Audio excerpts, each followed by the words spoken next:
Shemu Amina. Mambo za masiku.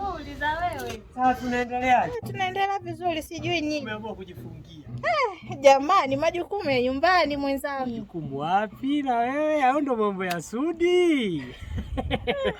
Jamani yangu wewe. Mwenyewe ambavyo hapendi kuniona na Zulula yule. Ni hatari kabisa. Niambie shemeji yangu. Sasa shemeji yangu, ndio mimi nimetoka kuachana naye hapo Mwaloni. Ameniambia nikupitishie hii mboga. Ndio. Unielewa?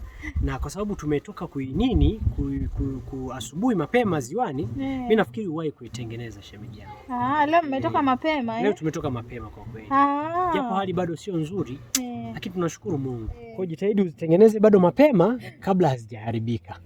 Shemeji yangu, asante. Sawa, ngoja sasa na mimi ni mwai mwenzio. Manake huko naye anakuaga yuko moto hivi. Haya, msalimie, mwambie nitakuja jioni. Haya, basi poa. Nitakuja kumuona. Hamna neno. Haya.